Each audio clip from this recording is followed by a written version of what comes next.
El passat dia 5 de març es va celebrar el ple municipal ordinari de l'Ajuntament de Molins de Rei. Durant la sessió, a part dels punts de l'ordre del dia, van destacar dues mocions importants. En primer lloc, una moció de l'Assemblea de Treballadors de l'Ajuntament de Molins presentada per Molins Camina, que demanava un compromís de millora de les polítiques de personal. En aquesta moció explicaven que des de fa 4 anys l'equip de govern no està resolent la situació de recursos humans que pateix el consistori. Expliquen que hi ha hagut un increment de vacants de la plantilla que no s'ha cobert, una baixa contractació interna que ha provocat massa feina per pocs treballadors.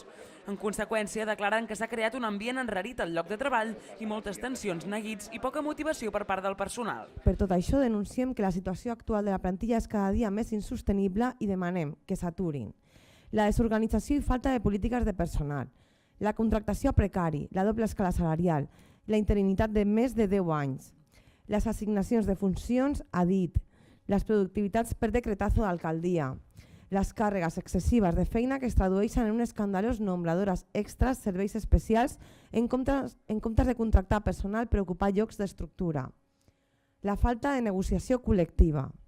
Como políticos no hace falta que yo lo diga, estáis gestionando serveis y estáis gestionando personas. Por lo tanto, ese colectivo hasta hoy día, digamos que está en una situación límite y yo creo que lo que tendríamos que buscar es intentar una solución para que, como mínimo, a nivel de estructura, este ayuntamiento pueda seguir dando los servicios de calidad que se merece el pueblo, ¿no? Y también los trabajadores y trabajadoras del ayuntamiento puedan seguir de alguna manera ejerciendo su trabajo y teniendo los derechos que por convenio y por ley le corresponden, ¿no? Y creemos, que lo decimos a la mención, que la única herramienta para solucionarles esto es la negociación colectiva. La moció ha estat aprovada per tots els grups del consistori. El personal demana que el següent mandat que surti de l'Ajuntament compleixi els acords per tal de poder donar un servei de qualitat. La segona moció ha estat la renúncia de Laura Munt, regidora de la CUP de Gent Gran, Feminismes i Alliberament LGTBI per motius personals. A vegades els cicles vitals de les persones no coincideixen amb els cicles de la política. La decisió exclusivament personal està motivada per la necessitat de cuidar-me i cuidar de la meva família.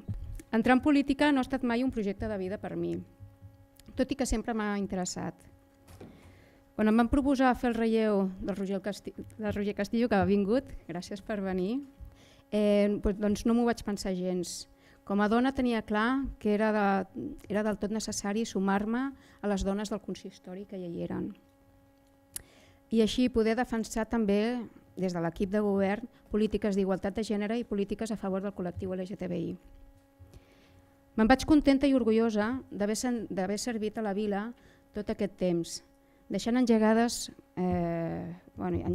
i en funcionament diversos projectes des de la regidoria de Gent Gran i de Feminismes i Alliberament LGTBI.